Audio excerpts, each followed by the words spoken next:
Good afternoon, everyone. This is Joe Bacella here at Chaikin Analytics, and I'd like to welcome you to our presentation of The Path to Profits. Throughout this webinar, please submit your questions via the Zoom Q&A window, which you can access in the upper left-hand corner of your screen. And as a reminder, this webinar is being recorded, and a copy will be sent to everyone who has registered. Now, presenting today is Marc Chaikin, founder and CEO of Chaikin Analytics, who is known for developing the Chaikin Power Gauge rating. Presenting along with Marc is Carlton Neel, COO of Chaikin Investments, who spent 5 years as a VP at J.P. Morgan after having worked alongside market guru Dr. Martin Zweig at Zweig Mutual Funds for nearly 20 years.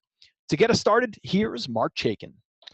Thank you, Joe, and welcome everybody. As Joe mentioned, joining me on to this afternoon's webinar is my partner and colleague, Carlton Neel, who joined Chaikin Analytics in early January after a 20-year career working side by side with the legendary Dr. Martin Zweig, running the Zweig Mutual Funds and then his own hedge fund.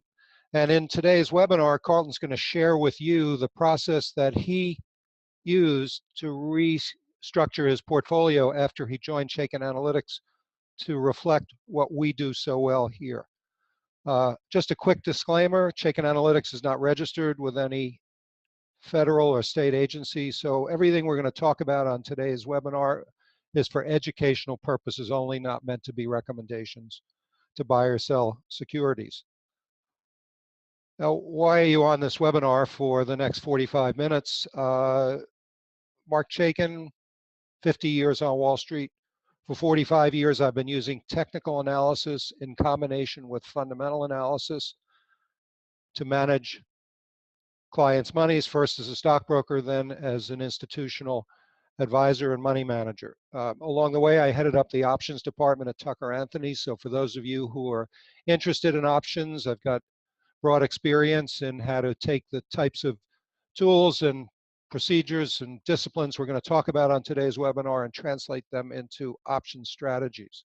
Along the way, I've been mentored by some of the smartest and most successful institutional investors. Carlton probably has an even better resume in that regard. But the reason that's important is that everything I learned from these investors, some of whom were colleagues, some of whom were clients, is embedded and embodied in the Chaikin Power Gauge rating, our 20-factor quantitative model, which is really the culmination of my life's work.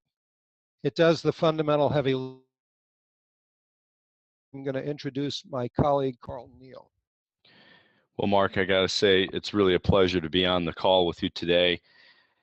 It's really invigorating to be part of the whole Chaikin team. I see everybody here and the power that we've got to really hand the individual investor his or her own ability to pick stocks through the Chaikin system.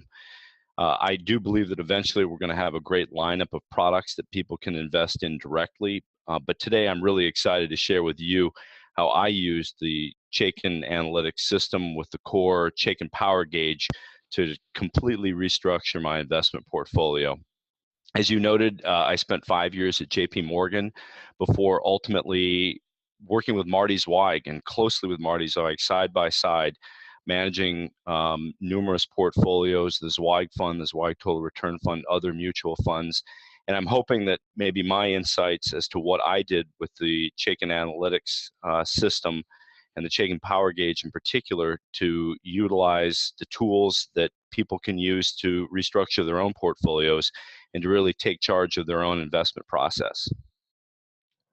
Thank you, Carlton. It's an absolute pleasure to have you on the webinar and deeply involved in our company. Now, Chaikin Analytics has been very fortunate in that we've gotten embraced by the media. Barron's called us one of the top 2 quantitative sites on Wall Street.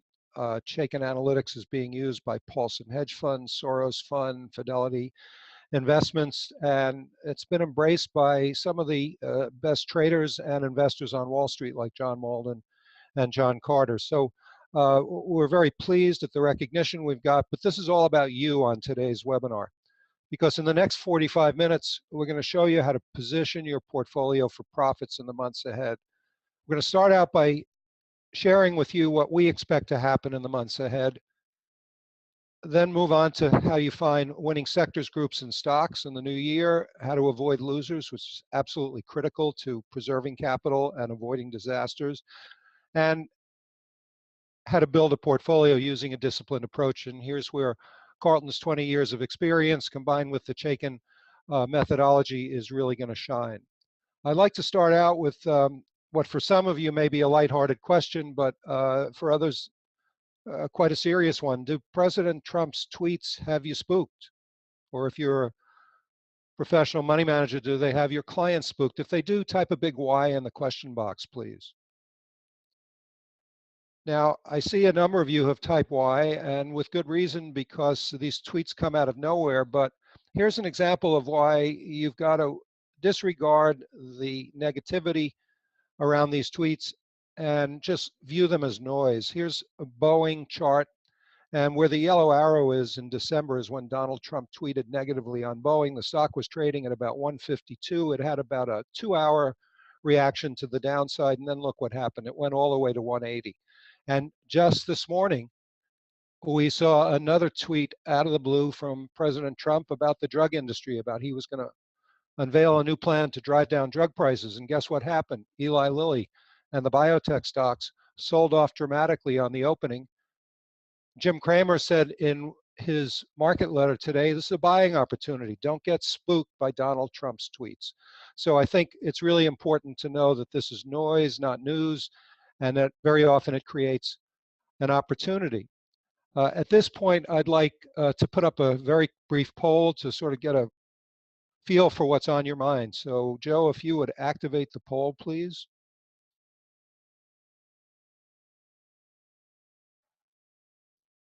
All right, so what you're all seeing right now is a poll for what is your biggest concern for 2017. And if you don't mind, take a moment to go ahead and respond. I see a lot of you are already responding right back in, and we'll go ahead and show the results in just a moment. But if you don't mind, go ahead and just respond right to the poll question that you see on your page. Joe, I don't see the responses, so after you put up them, could you just highlight the top pick? Absolutely. In fact, it looks like we have almost everyone voted here. We have close to 60%. I'm just going to go ahead and pull up the results right now. That's better than the presidential election, actually, Joe. And there you go. Mark? Tell me what you're seeing, Joe. I don't get the results on my screen. We have over 55% of everyone saying biggest concerns for 2017, saying timing, buys, and sells. Mark, you know that's a common response that we see a lot. And another 30% saying a toppy market. So 55% timing, buys, and sells, 30% a toppy market. Third was rising interest rates, and surprising the low number, 4%, changes in the Affordable Care Act. Well, I think the top two picks play very well into the theme of today's webinar, what to focus on in 2017. This is what we're going to cover in today's webinar. The trend of corporate earnings, where, excuse me, where interest rates are headed, sector and group strength and weakness, and stock selection. So, yeah, as we look forward here, Mark, I just take over from you here for a moment on the likely scenario for 2017. It is interesting that a number of the participants did talk about higher rates, and clearly the Fed has telegraphed that we are headed into higher rates. On some future slides, we can see that indeed that's been the case. But this chart, I think, is kind of illustrative of 4 separate periods where you can have either falling rates on the left side or higher rates on the right. You can have rising earnings on the top or falling earnings on the bottom. As I looked over, all the things that I had studied in the market since working for Marty and managing mutual funds in various capacities, falling earnings are definitely the death knell of the market. And in tandem with higher rates, you can see in the lower right that higher rates and falling earnings are really the most bearish box. We just came off of a period on the upper left where you actually had rising earnings with falling rates, and that tends to be among the most bullish. Right now, it appears that we're going to be in higher rates with rising earnings, which clearly I can tell from the participants that higher rates are a concern. What I think we're going to see here is that actually earnings wind up dominating the picture much more than rates. So even though we've been through a period here, this is the TLT, which is the ETF that represents the US Treasury, the long-term Treasury. It's a combination of 10 years and longer in the Treasury note. You can see that really in this period of time where the market, where the bond market was in a swoon kind of late last year, the market, if we go ahead and look at the S&P on the next chart, you can see the market actually did very well. And that's largely because we've seen kind of an uptick in earnings and earnings surprises, which is really built into the Chaikin power gauge. So what I like to look at here is that you can see the Chaikin money flow, which is the yellow arrow going from left to right. The Chaikin money flow has been very strong in the market. And in general, what you can tell is although we've got a little bit of a pullback, you can argue that perhaps we're in a slightly oversold condition. This might be a very good entry point in the market. I like the fact that the market is somewhat oversold, especially in these last few days, really since probably the whole Russia scandal started increasing in the news. But when we see the pullback in the market, yet the Chaikin money flow strong, this is probably a decent entry point, Mark. Yeah, I agree, Carlton. And the Chaikin money flow has been in the public domain for over 35 years. It's on every one of your online brokerage platforms. It's in stockcharts.com, Reuters and Bloomberg, and it measures institutional accumulation and distribution. $7 billion came into the market last week into equities. $6 billion of that inflow came into the SPDR. It's the most actively traded ETF. So institutions and large investors use the SPDR as a way to get equity exposure, to get long the market. And we've now gone through the first 2-day back-to-back decline since January. We're going to fill the gap that we saw on Wednesday's opening last week after President Trump's address to Congress, which created a lot of enthusiasm. It was the first 1% up day in 100 days. And we're now pulling back. And as Carlton said, probably a great entry point, especially since this pullback is on light volume. Now, there's one other piece of intellectual property at the top of the screen. We'll get into this in depth in a little while, but we call this the Chaikin Power Bar. It's the number of stocks in any index, ETF, industry group, or list that have bullish versus bearish power gauge ratings. Right now, in the S&P 500, this is the SPDR ETF, 154 stocks with bullish ratings. Many of them are in the financial sector, as we'll see, only 69 with bearish ratings. So it's a very, very bullish climate going forward. And here's a slide that I think is really powerful. Since the bottom in February of 2016, the market has rallied 25%. That's why the second most important concern that you have is the market toppy here? And of course, if you watch CNBC, you're going to see a lot of people telling you to get out of the market. The rally's overextended, valuations are extended. The reality is this chart comes from Citicorp Research. After a 25% rally in the market, 75% of the time, 54 out of 72 instances over the last 50 years, the market keeps going higher. Half the time it goes another 25%. I'm not sure we're going to see that.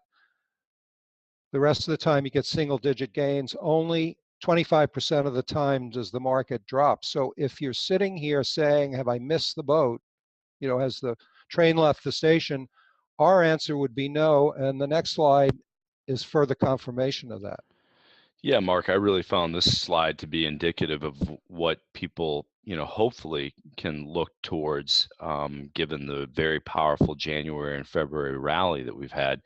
Kind of shows here that if you had a calendar year total returns after the market rallied in January and February, and when I noted here that we were up about 6% in January and February, the average return for the remainder of the year, or I should say the average return for that year is 24%.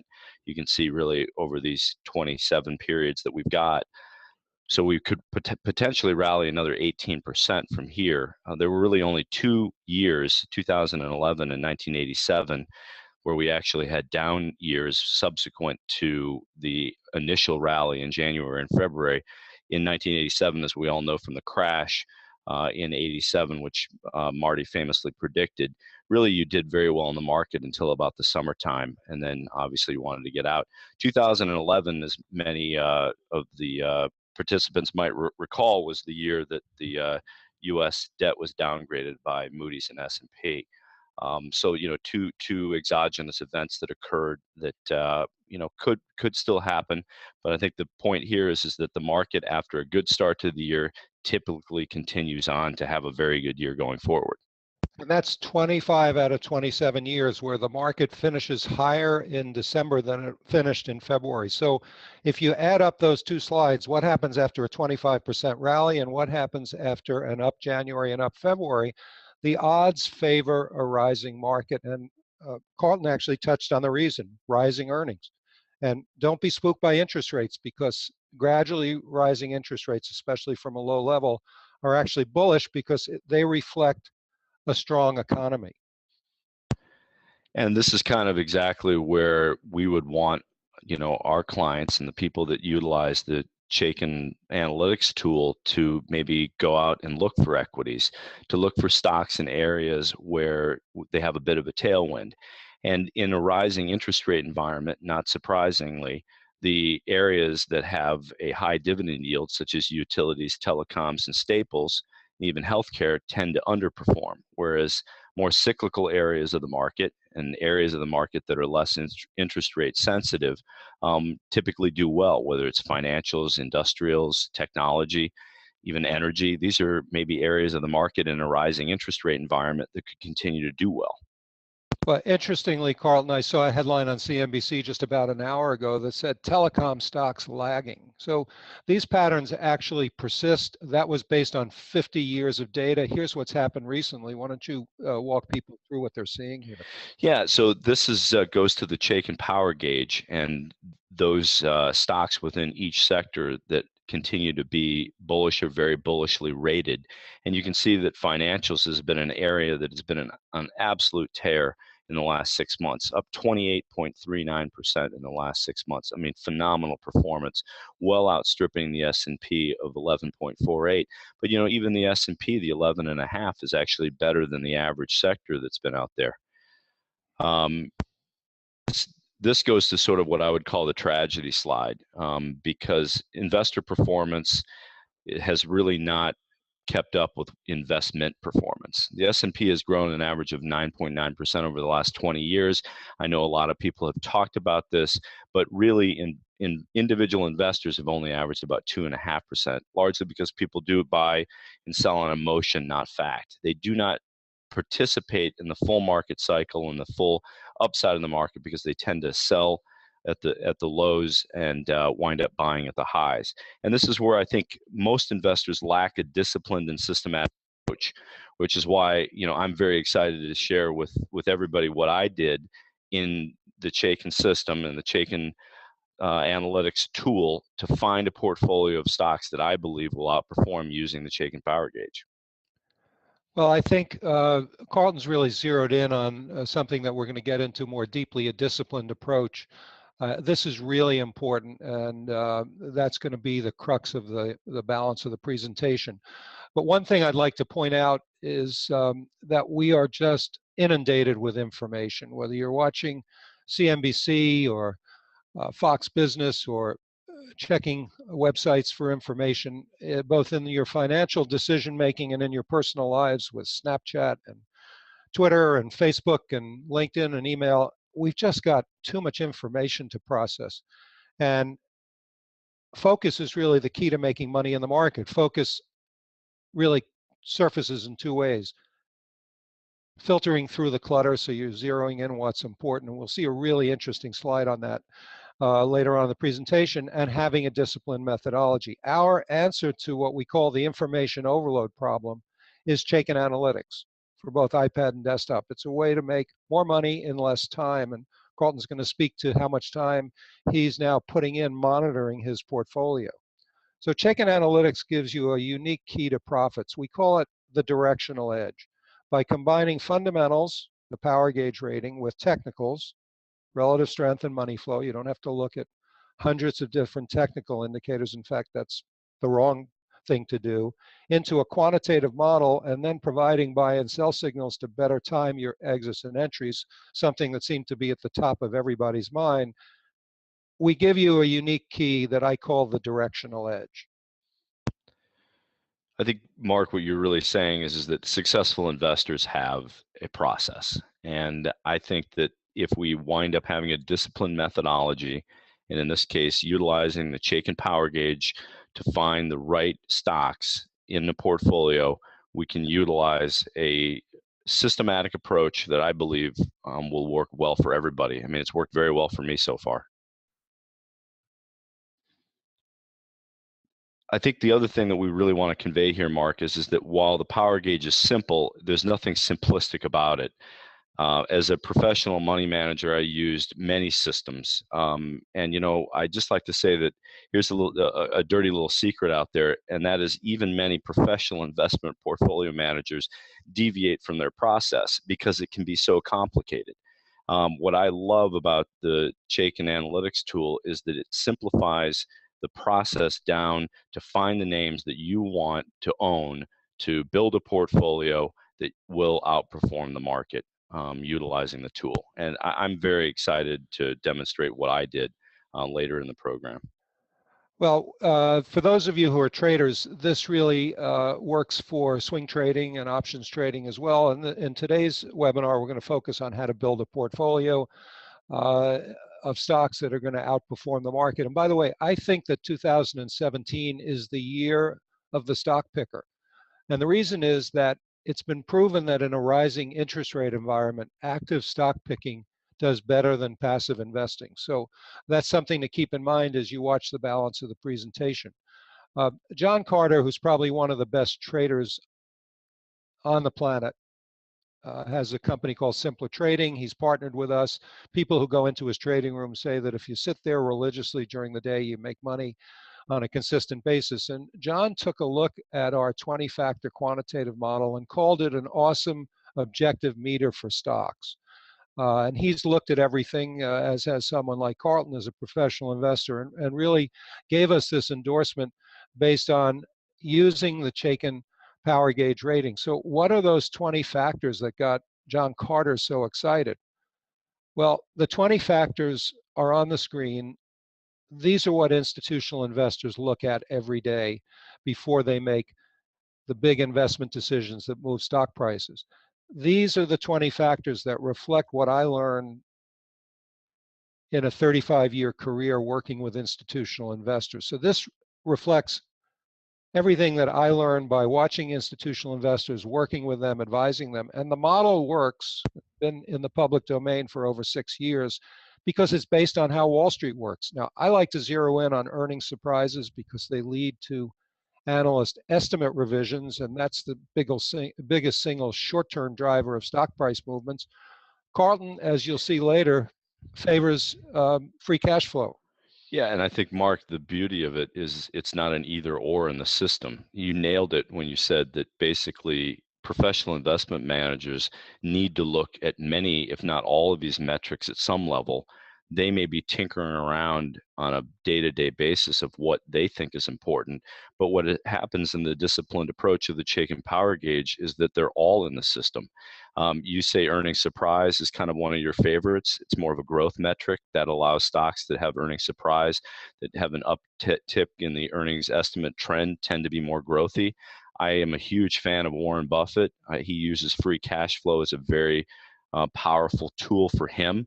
Because, you know, as Warren Buffett himself has said, you know, it's a lot harder to fake free cash flow than it is earnings. I mean, companies can manipulate earnings, but free cash flow is one of those things that's very hard for a company to manipulate. Yeah, it is what it is, and it's really his go-to metric, and it happens to have the largest weighting in the Chaikin Power Gauge rating. These factors are not equally weighted, and the components are not equally weighted. Free cash flow is the single biggest factor in the model. So let's see how the model is performed. Well, in 2016, using the Russell 3000 as our universe, the average very bullish stock, 428 of them at any given point in time, up 32%. The average very bearish stock up only 9.5%.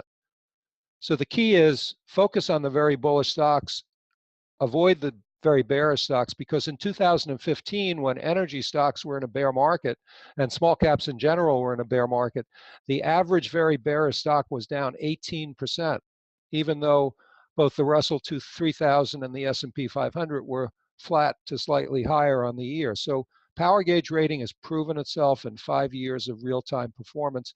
And the last piece of proof that I'll give you before we move on to the process of finding stocks and building a portfolio is that we have a partnership with NASDAQ, where 3 years ago we created 3 NASDAQ Chaikin indices based on their large caps, small cap, and dividend achiever index.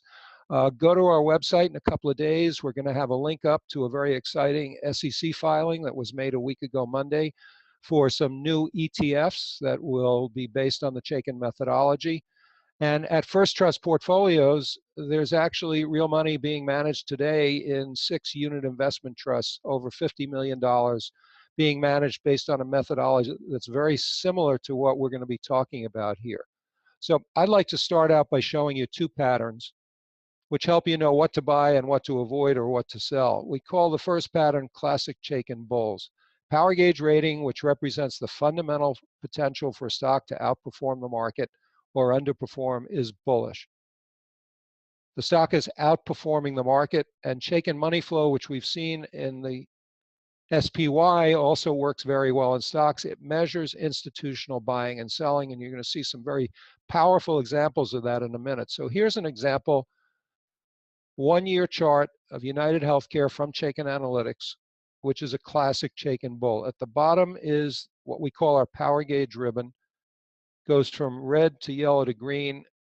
United Health, one of the 2 largest healthcare providers in America, even when healthcare stocks were going down after the election, went on to make new high and made another new high today in the midst of the rollout of the repeal and replace bill from the House Republicans. So here's an example of the power gauge bullish, except for this period right before the election.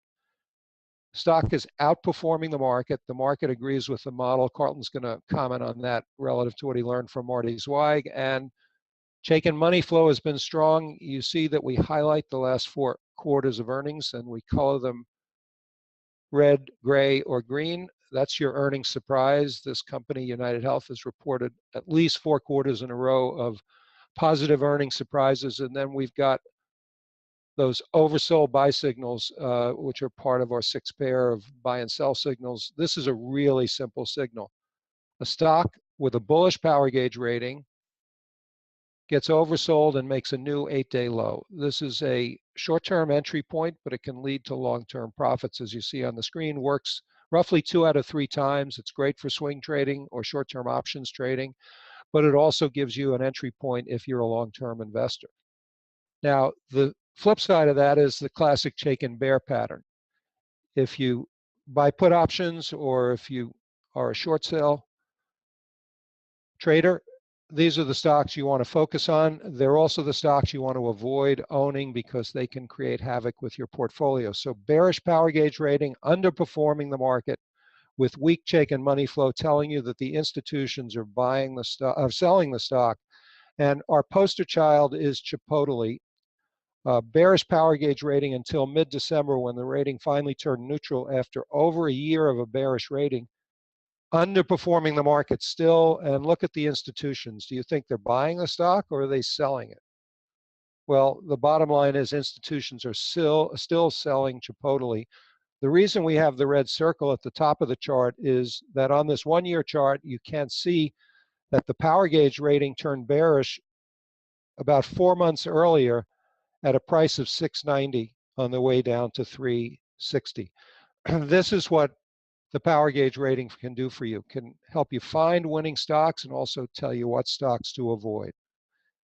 Now, what we're really talking about is combining fundamentals with technicals. That's what we do well. That's why on the first slide, when I introduced myself, I said that for 45 years, I've been doing technical analysis research, combining it with fundamental factors like earnings surprise, free cash flow.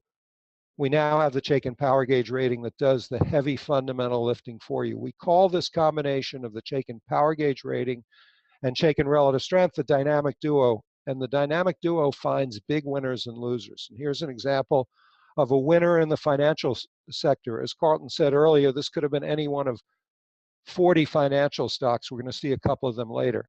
So a couple of takeaways here. The power gauge rating was bullish on Citizens Financial, but it was underperforming the market. And then in late July, it started outperforming the market. We call that a bullish personality change. At that point, the market and the model agree. And then look at all this Chaikin money flow, institutional buying coming into the stock. And again, your oversold buy signal on a new 8-day low. And again, this has worked about 75% of the time on this chart.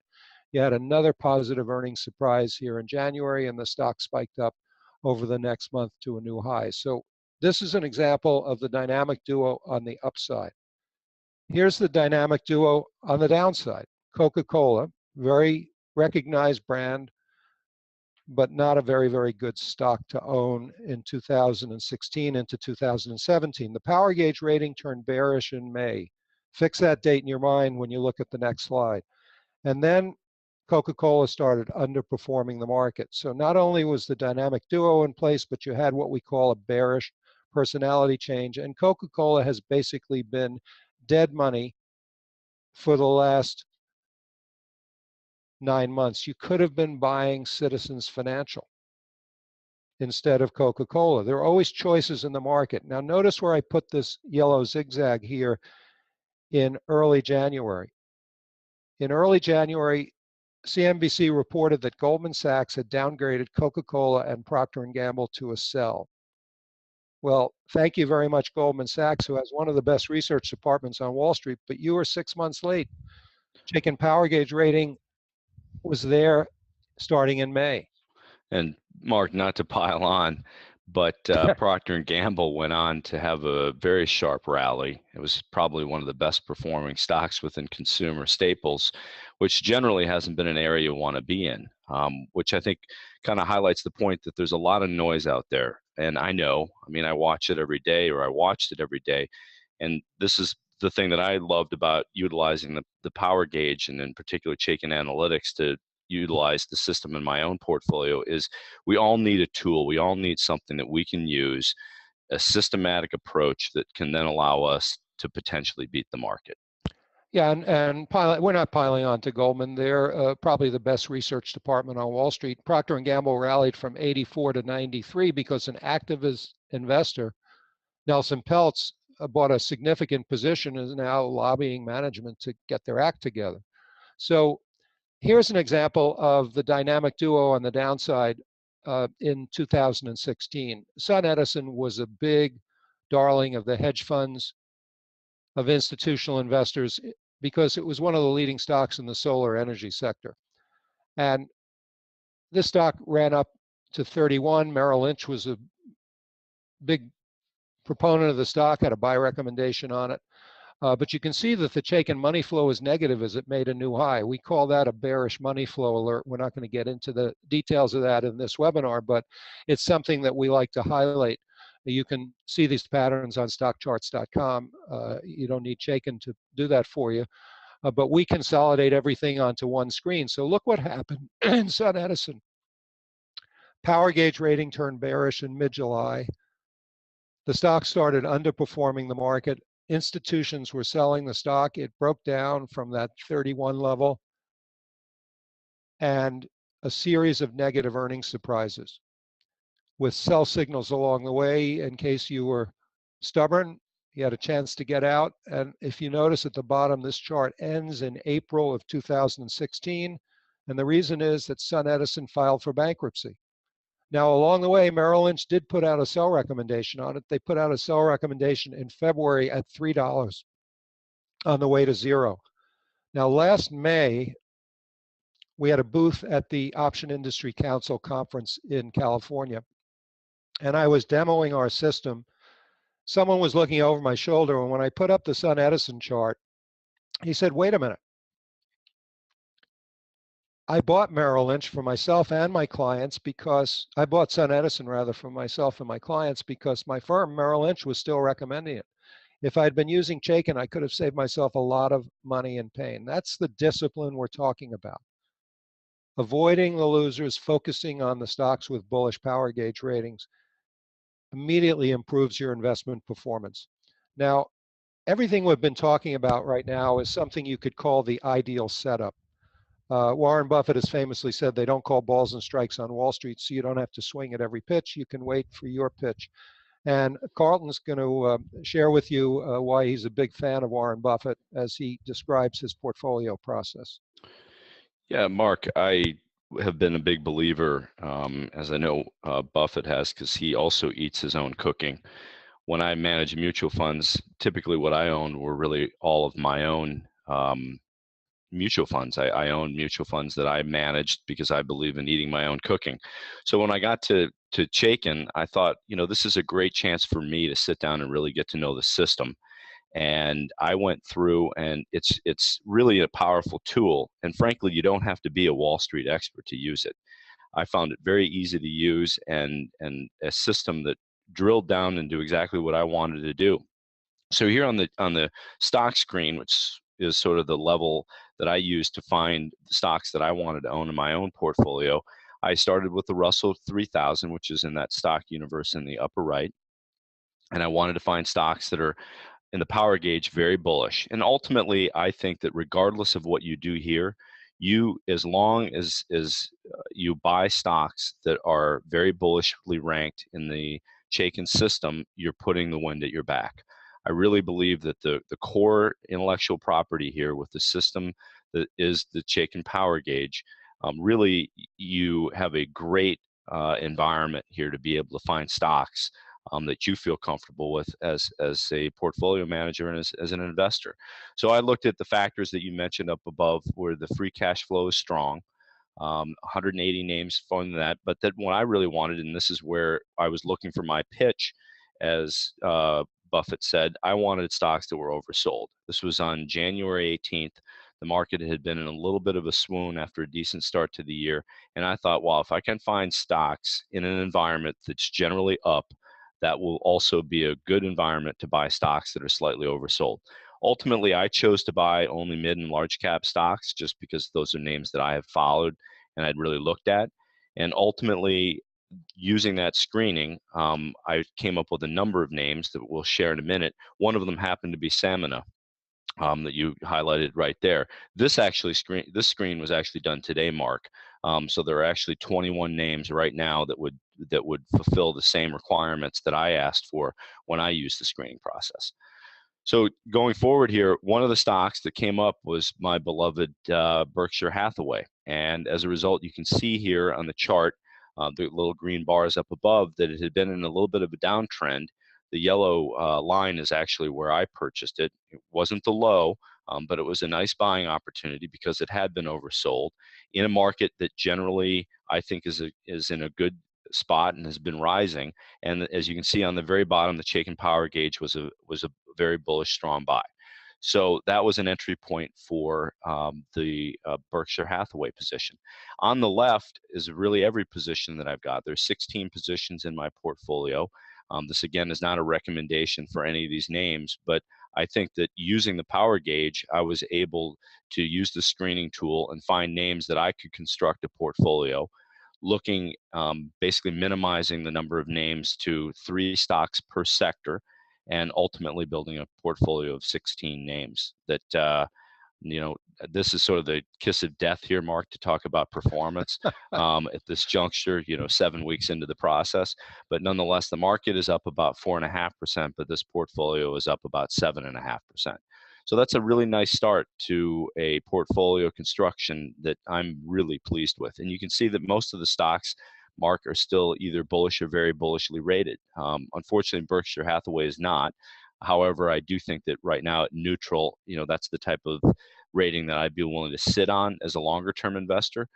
But this is the system that you could utilize to find other names if you'd like to exit at this juncture.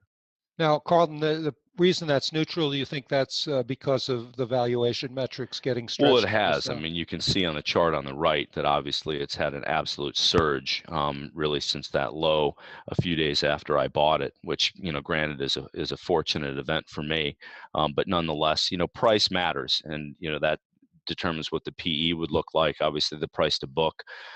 Berkshire Hathaway, although it's a major conglomerate with all sorts of positions that Buffett and his team invest in, is still basically considered a financial and has an insurance arm. And all the insurance companies, all the financials have really surged and gone well above book value. And I think Buffett himself, as you and I had talked about, typically buys his own stock when book value is at 1-to-1. Or I should say, price to book is 1.1 to 1, which, as you're noting, was back in kind of the May-June period of last year. And now I think the price to book is more like 1.5. So it's definitely gotten more expensive, but nonetheless, again, Chaikin Power Gauge found a good entry point, and indeed it was.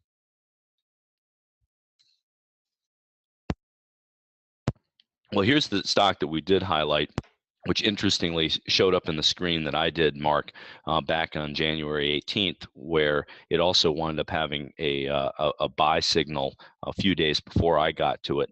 But nonetheless, it had pulled back somewhat.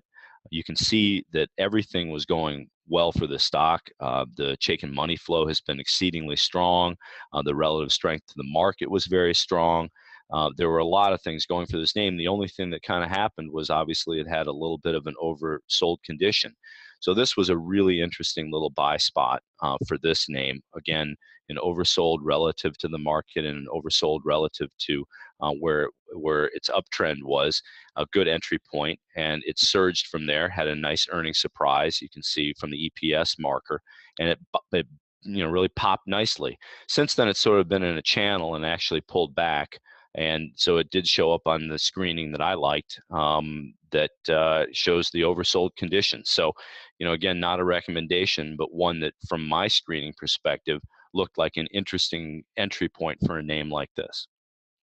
So Carlton's been talking about overbought, oversold. He actually used it in the screener. We have 6 different buy signals in Chaikin Analytics. You can see them on the screen. You can go to our website. They're available whether you're a visitor or a subscriber. We describe how they're constructed. But the signal that Carlton used to build that 17 stock portfolio, which by the way is equally weighted except for Berkshire Hathaway. He double weighted that just because he feels so strongly about Warren Buffett. The oversold indicator is in the screener, so he was able to find just those stocks that were oversold on January 18th. Now, following signals, whether you're a trader or an investor, is a good thing because it takes the emotion out of the decision-making process. Well, the other thing, Mark, that I think I wanted to share with you is that, you were a friend of Marty Zweig's, and I worked for Marty for 20 years, and he was such a great guy, and he had so many little pithy comments about the market. One of the things that he always talked about was watch the Fed and listen to the market.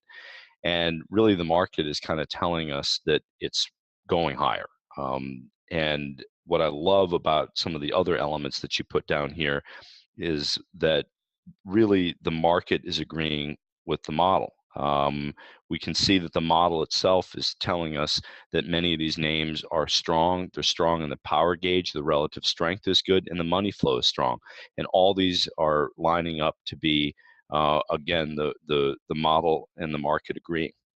And the point of this slide is to illustrate how the signals really put the odds in your favor. They're not all going to work out. As I said, this is our relative strength buy signal, and this is a powerful signal. The oversold buy signal and our money flow buy tend to have a 5 to 10 day duration, trading days. The relative strength signal has a 4 to 8 week time duration. So you can use this as an entry point for your 401k plan. If you're a swing trader or an options trader, you can use that. And again, on this chart, in this case, you see all 4 signals worked out. And the reason they worked out is because everything was lined up. These were Warren Buffett's fat pitch. Everything was lined up. The power gauge, relative strength, money flow, and then you get the signal. And so this is another stock in Carlton's portfolio, AMAT. So how do you find these signals? because there are 5,000 stocks in Chaikin Analytics. Well, this is how easy it is. I've put Carlton's stock symbols into a list called IRA portfolio. And what he does and what I illustrate here is that every day, in literally less than 10 minutes, he looks to see if there's a buy or a sell signal or an alert. And when he came in this morning, one of the 17 stocks he owns, XL Corp, an insurance stock, had an oversold buy signal. So here it is on the screen. It's actually on the chart when you look at it. And the reason it showed up is because the power gauge is bullish. It got oversold, made a new 8-day low. Now, the fact that money flow is also still very strong makes this a high probability pattern. Again, not a recommendation, but this pattern has worked over and over and over again. And if you believe, as we do, that the market's going to move higher, particularly in March and April, then this is an opportunity to get into a stock that's sold off from, say, 42 down to 39. That may be giving you a very nice entry point. Now, the second component of what Carlton did when he created his portfolio was to make sure it was balanced from a sector point of view. He didn't want to be in every sector, as he'll tell you, but sector and industry group strength or weakness is a really powerful concept. White papers by William O'Neill, by Zacks Research, by Standard & Poor's have demonstrated over the years that if you focus on strong stocks in strong sectors and industry groups, you're putting a tailwind at your back and your profits are going to accelerate on the long side. On the other hand, if you're trying to buy weak stocks in weak industry groups, you're facing big headwinds. And that's exactly why I think we put that chart up of the other sectors that tend to do well in different interest rate environments, which, Mark, is exactly why I was avoiding things like staples, utilities, and other interest rate sensitive groups, and focusing more on cyclicals and financials and areas that I think can continue to do well in this market, largely because as you put up here with the focus on sectors, you can see that the XLF is really a very powerful bullish power gauge rated sector. So what we do, which is what Carlton's describing, is we take the 10 select spider sector ETFs. These are the large cap S&P 500 broken down into 10 sectors and rank them not by price momentum, although we look at that, but by potential, which is what we call our power bar. Right now in the XLF, which are the large cap financial stocks, there are 41 stocks with bullish power gauge ratings and none with bearish ratings.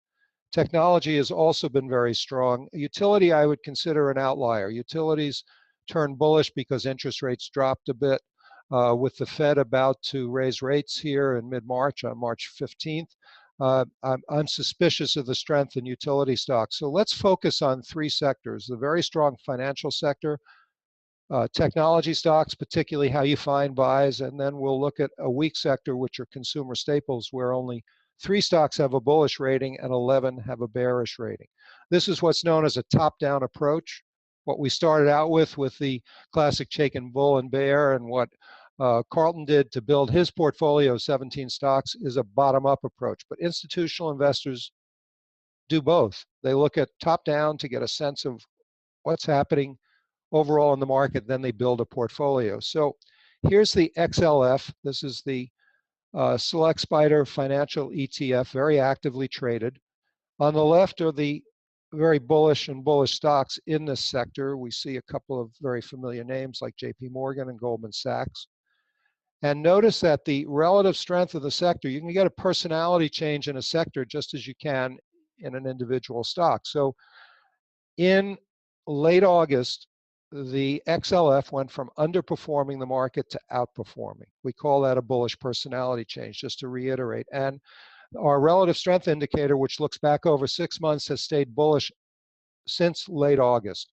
And with that power bar of 41 bullish and no bearish stocks, likely to continue.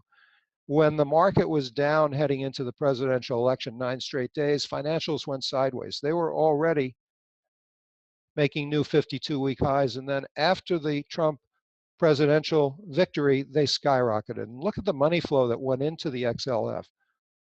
Good reasons for it. the Trump agenda, rebuilding infrastructure and the military, combined with the Fed telling you gradually rising interest rates means there's going to be some inflation, interest rates are going up. This helps the banks and the insurance stocks, both large, small, and mid. And we saw earlier that the large cap financial stocks were up 28% over the last 6 months. Believe it or not, the small cap stocks have almost doubled that. So if you're focused on large caps, you had a great gain. If you're focused on small caps, it was even better. And let's look at two of those stocks. Here's J.P. Morgan Chase. Power gauge rating has been bullish since April. For a long period of time, it wasn't doing anything but going sideways.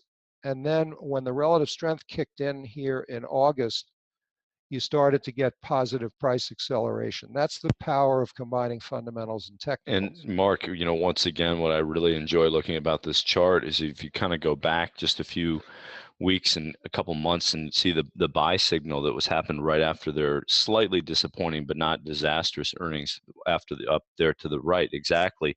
Even though money flow started coming down, it was oversold. The Chaikin power gauge was still very bullish, and then you started getting accumulation shortly thereafter, and that was a really nice entry point in that stock.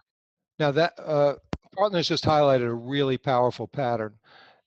If you get oversold and the Chaikin money flow stays green instead of going red, which it typically does, that's a really powerful sign that the institutions are not contributing to the decline. They're actually trying to take advantage of it by buying stocks on the cheap when the public is selling. And this was really a pretty good earnings report, but after such a big run up, all the way from 64 up to 85, there were some people who quite naturally were taking profits. But look what's happened since then. The stock sold off to 83 and then rallied up to 93. So the discipline works.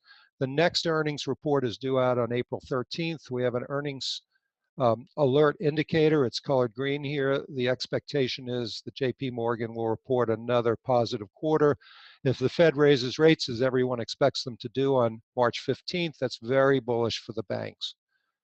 The next stock we're going to look at is Goldman Sachs. Goldman Sachs actually broke out ahead of the presidential election, even stronger than J.P. Morgan. It had been bearish back here.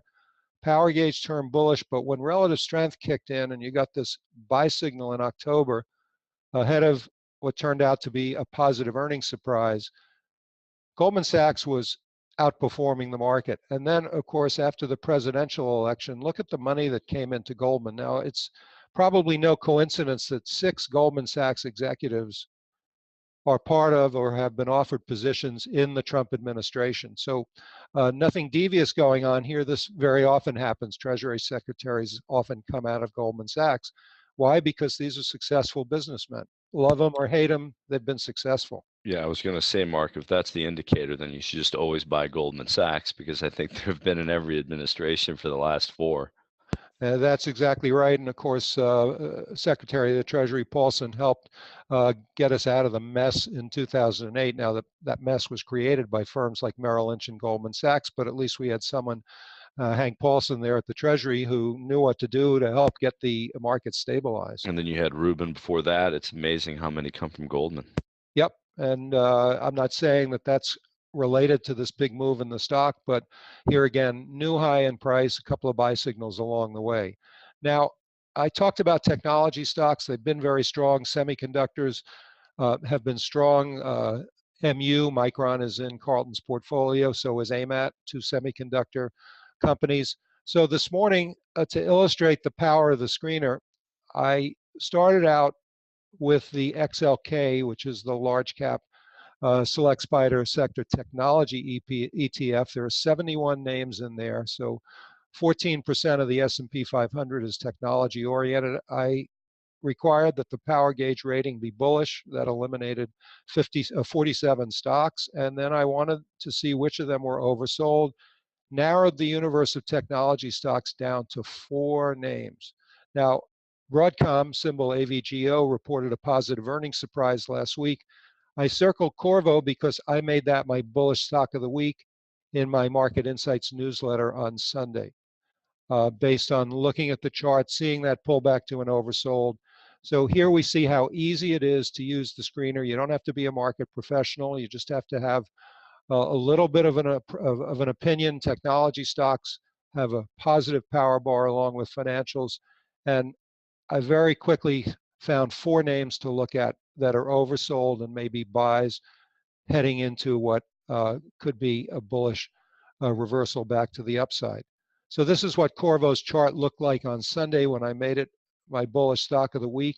It had gotten oversold with a bullish power gauge rating.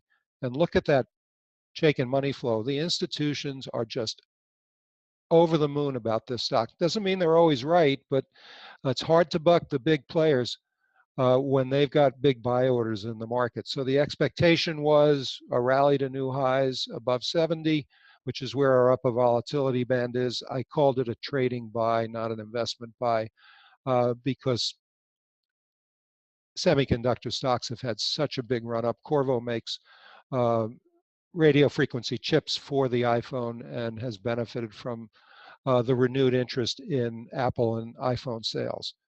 Now, good defense is really important. We alluded to it earlier in the webinar.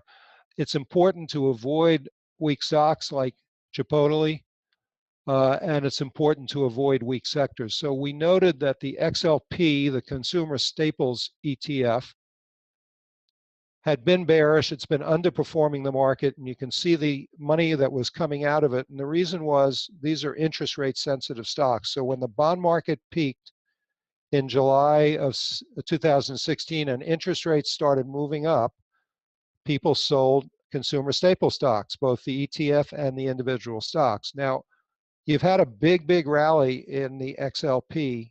It hasn't made a new high, so it's still underperforming the market. But part of the reason for the rally is that the largest weighted stock in the XLP is Procter Gamble. So it's really important when you're trading ETFs, and I know a lot of you do trade ETFs, to know what drives the price movement. In this case, that big rally in Procter & Gamble of over 10 points, virtually 15% rally, based on a sort of aggressive activist investor coming into the stock, is a good part of the reason that the XLP rallied. But let's look at a couple of stocks in the XLP that have actually done poorly in 2016, which you wanted to avoid. Here's Estee Lauder. It's got a market cap of over $16 billion. It's a big name in the high-end cosmetics business. But the soaps and cosmetics stocks, which are part of the consumer staples sector, have been poor, as have stocks like Coca-Cola in the beverage sector and Budweiser and Molson's and so forth. But look at everything lining up to the downside. Bearish power gauge rating, underperforming the market, institutional selling. These overbought sell signals were fabulous put setups. Then you've broken out to the upside. The power gauge rating has once again turned bearish, and we came into today with a relative strength sell signal in Estee Lauder. Probably a good time if you're stuck in the stock to get out of it. It's retraced 50% of its down move for those of you who follow that kind of technical analysis. The point is, it was not a place to be in 2016. You wanted to be in technology and financials, not in soaps, cosmetics, and consumer staples.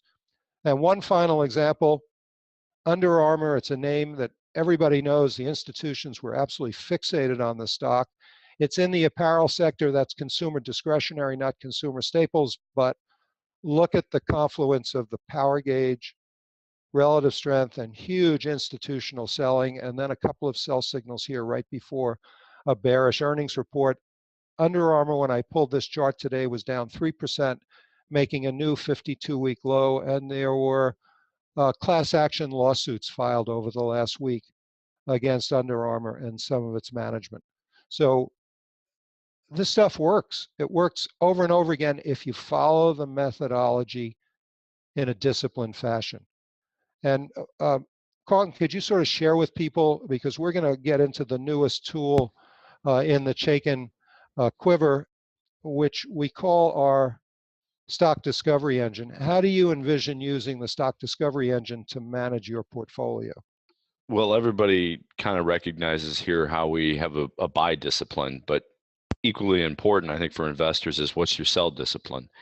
And I know that it's one of those things where meetings that I would go into with, mutual fund investors or brokers that were buying our fund is like, when do you sell a stock?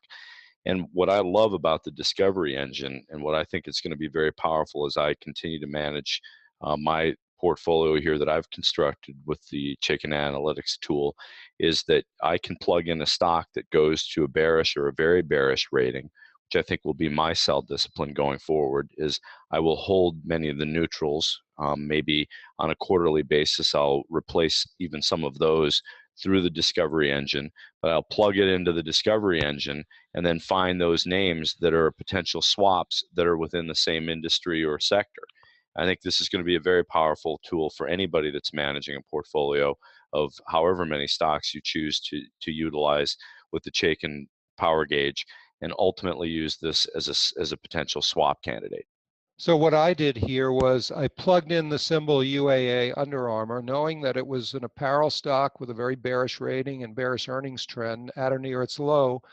And I got back 5 stocks, all in the apparel sector, with bearish, in this case, bearish and very bearish power gauge ratings. So if you're a short seller, if you're buying puts, or if you're stuck in a portfolio that happens to own one of these stocks, you can see other stocks that are in a similarly precarious position.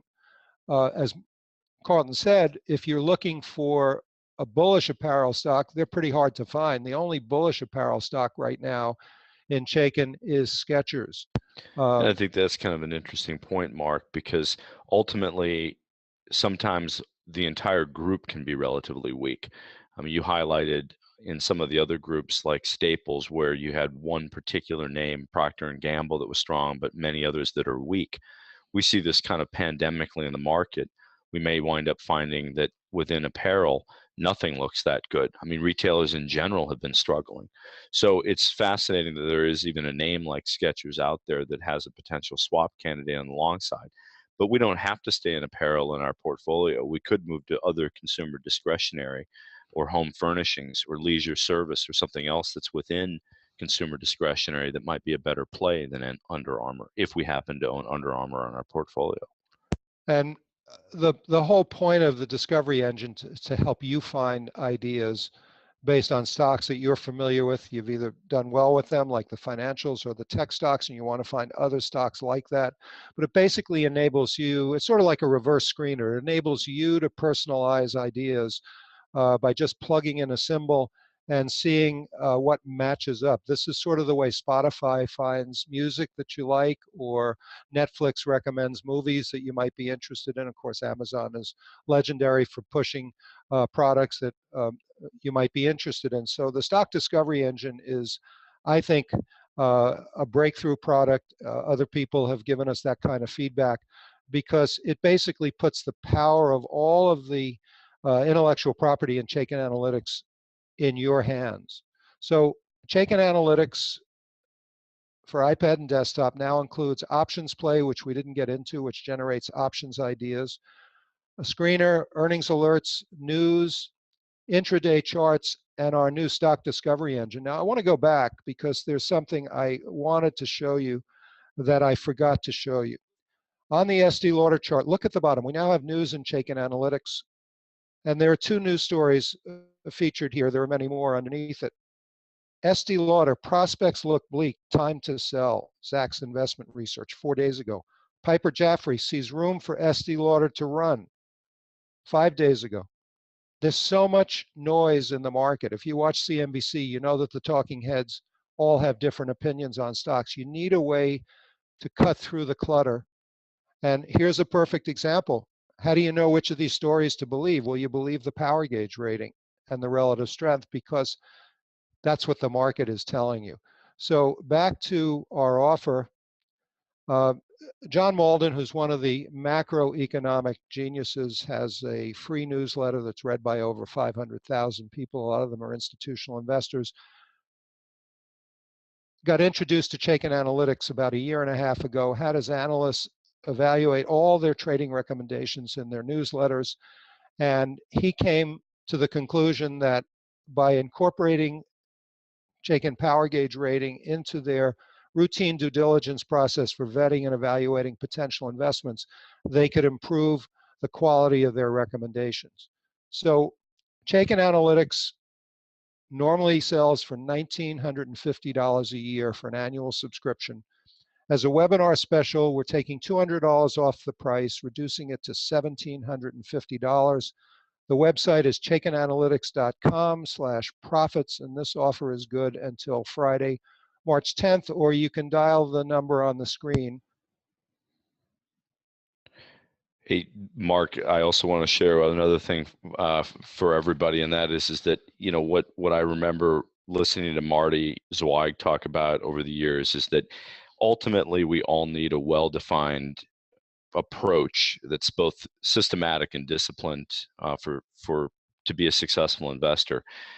He had always said that some version of a quantitative approach, a multi-factor system, a model that basically gives a solid foundation for smart investment and portfolio building is really the best way to do it. And I don't think I've ever disagreed with that. I think it's a very powerful message.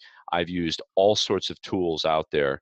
Frankly, I wish I had Chaikin Analytics when I was managing portfolios, and I spent a lot of money, and I really know that all professional money managers go out there and look at all sorts of tools that are out there, many that are 10, 20 times as expensive as Chaikin Analytics, that frankly aren't nearly as robust or as user-friendly. Again, you don't have to be a Wall Street expert to use this process and this system, and I've been really impressed with the ability that I have to sit there and create my own portfolio with a very, very easy, user-friendly environment and a great support staff. I've also really enjoyed working with the people here and picking their brain. Anyone can call up and find out, you know, how to do things better, what to do, how to find things within the system. And there are so many people here that are very well versed in the process and in the tools. Well, I think that's really critical, Carlton, because we do place a big emphasis on customer support. We call it customer success. When you sign up for Chaikin Analytics, you get immediately invited into a small group tutorial to teach you what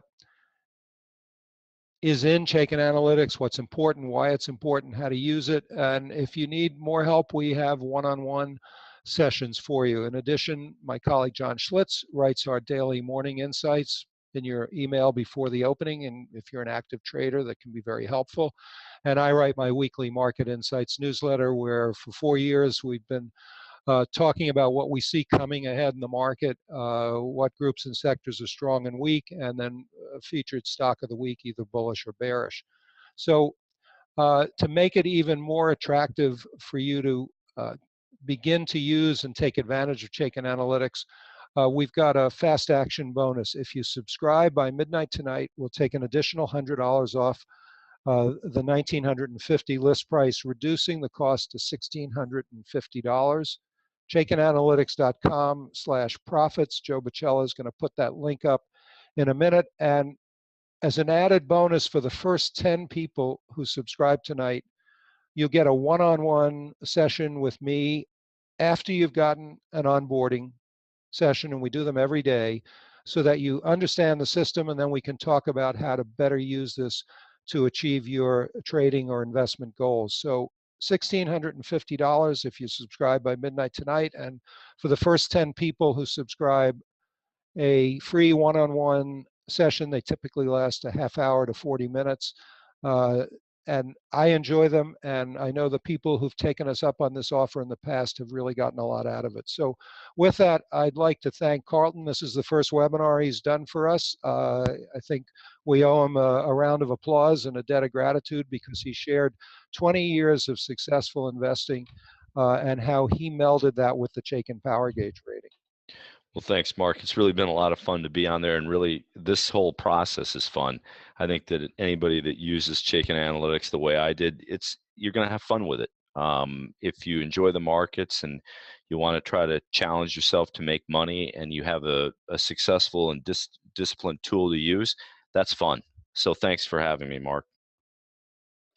All right, everyone. So I think a big thank you to Mark, and great job by Carlton, first time joining us for this webinar. As Mark mentioned, ChaikinAnalytics.com/profits, as you can see right now.